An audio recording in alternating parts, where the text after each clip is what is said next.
Hi guys, welcome to the channel, and today we're looking at a beautiful song that was a hit for Harry Nilsson in 1969, Everybody's Talking. It's a fingerstyle piece. You can play it as a strum. I've strummed it over the years, but if you can learn the fingerstyle technique, it just sounds much more like the record. There's more than one guitar going on in the recording, so this lesson is a blend really to give some of the fingerstyle techniques and pick out the essence of the song, and I think it works. It works. I think when you play live, it's enough. It sounds like the recording. There's probably some compromises in there, but it's good enough. You can never really reproduce the exact record, and also there's strings and quite prominent bass parts at times on the recording too. So let's get started. We're in standard tuning.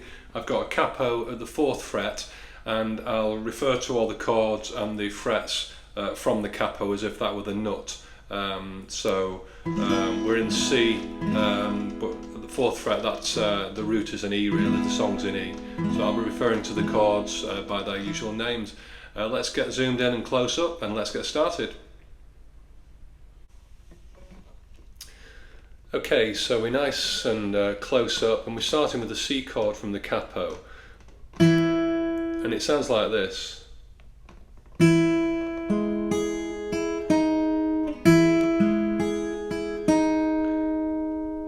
So there's 5 notes there played, and that's the pattern really throughout the song, sort of 1, 2, 3, 4, 5.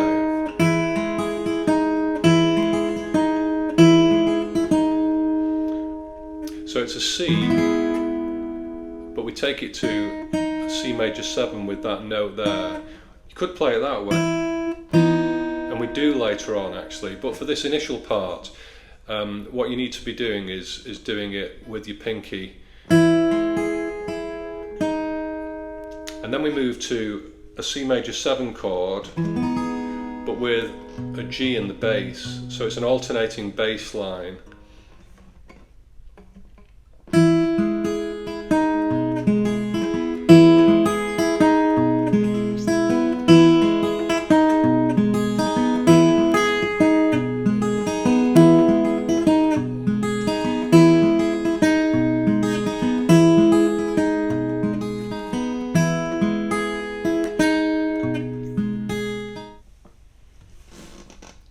So when we do that transition between the chords, there, we take our pinky off, so it's not very intuitive really. It's almost, that note almost falls between 2 chords.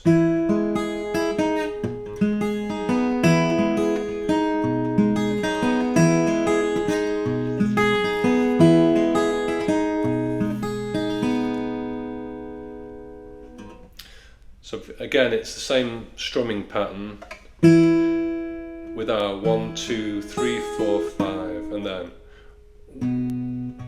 taking the root from the 6th string, 1, 2, 3, 4, 5 again.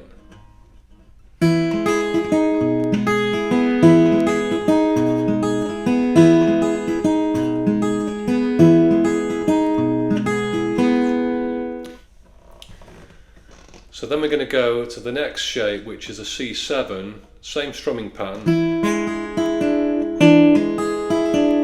and that goes to a C6, which is like an A minor shape, but with a G note in the bass, and that's a difficult transition really to get between those two. I find it helps to get the A minor bit down first, and then you've got time, you've just got a second to get your pinky across before you have to play the bass note. It sounds like this.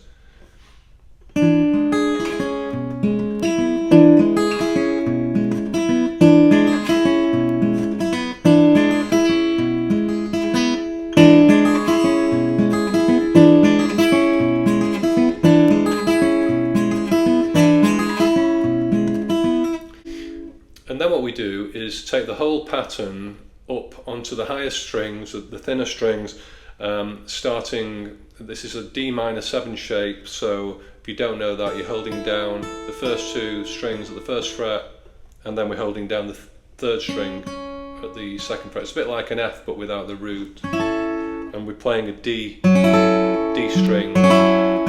So we're not bothering with these lower strings now. We're moving the same pattern up with our 5 notes, and we pluck the 4th string and the 1st, and then it goes to a G7, which is just that. So we've got,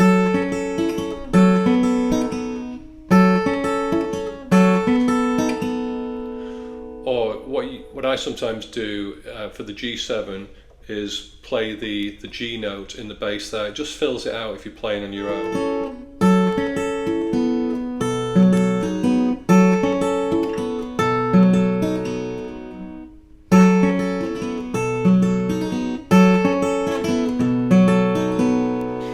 And then we're back to C major 7, but we're hammering on the 3rd string at the 2nd fret, so it sounds like this.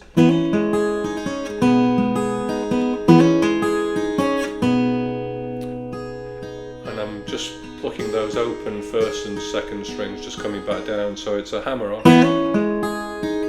And then we take the bass note down to the G there. So all together, I'll just play through slowly everything that we've just covered there. So from the introduction, the chords.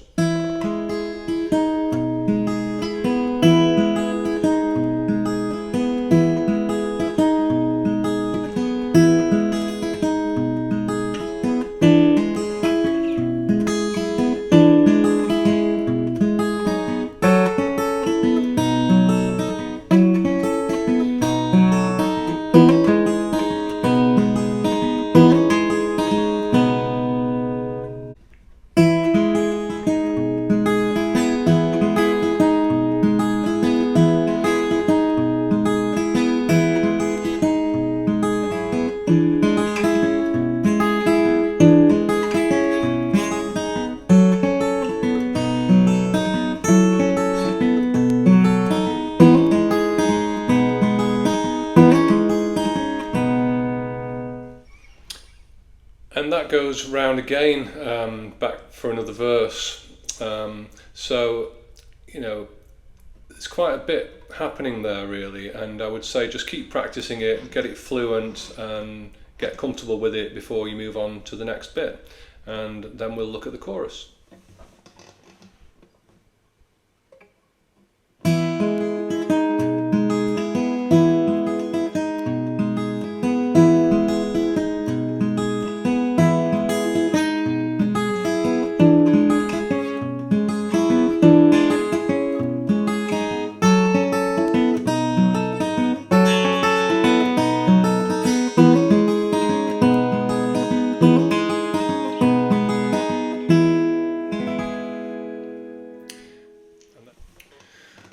So you'll have picked out there that from our C, we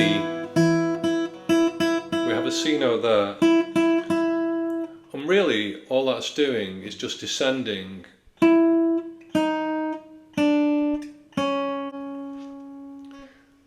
and it's the same principle in the chorus. This time we're going to move up to a D minor shape, but we also have a similar kind of descending pattern within the D minor chord, and I'll show you what that means next. Okay, so in the chorus we're in a D minor shape and we're still playing our 5 notes, starting with, I'm just plucking the 4th and 2nd there,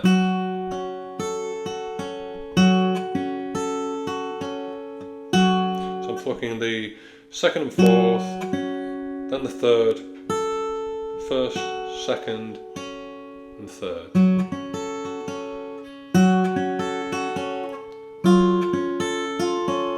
And then it moves down to that chord, which is a D minor major 7. So all I've done is just slid down this finger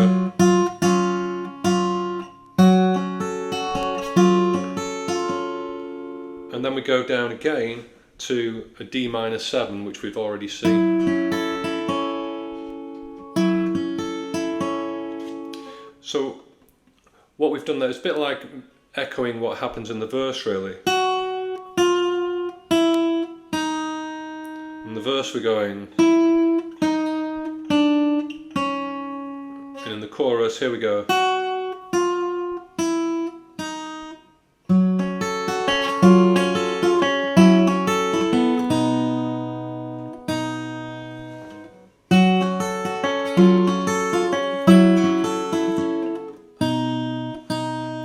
I'm just ending that with a G7.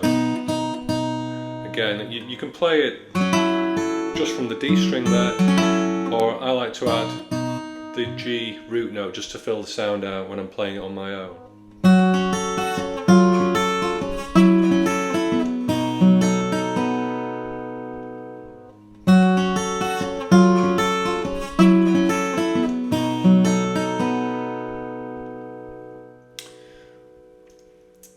And then we're down to the C again, but this time it's a C, a bit like the introduction where we went from C to C major 7, but this time I'm playing, we're not using our pinky there, we don't need it this time. The chords flow properly without it. I'll show you what I mean.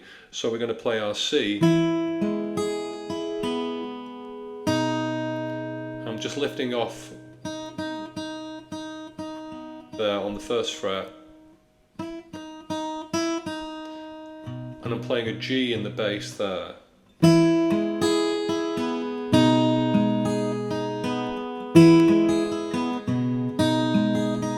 So it sounds very similar to what we did at the start, but it is different.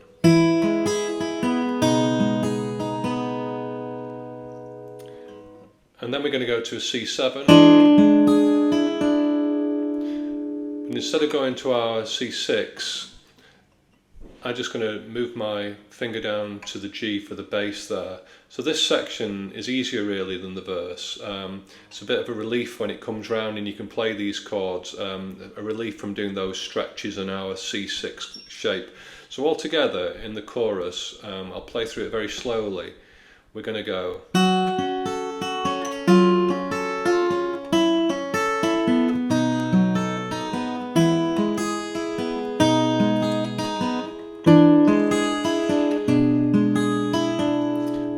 And that goes round a couple of times.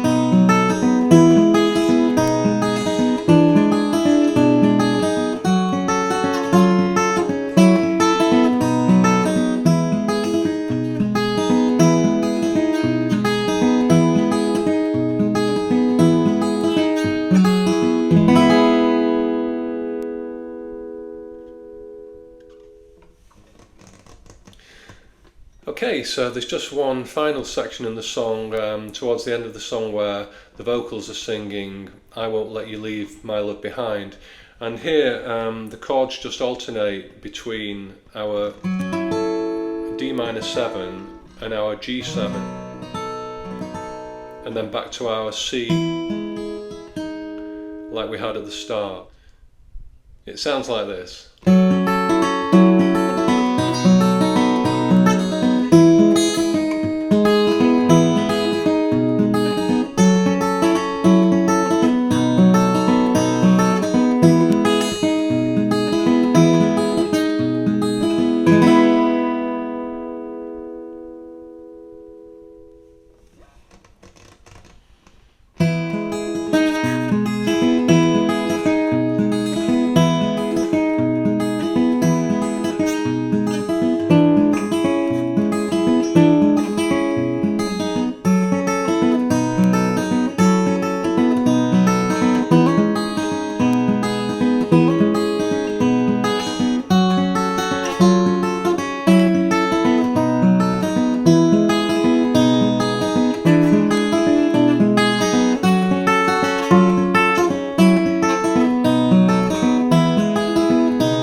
that's it. That's Everybody's Talking. I hope you've enjoyed the lesson.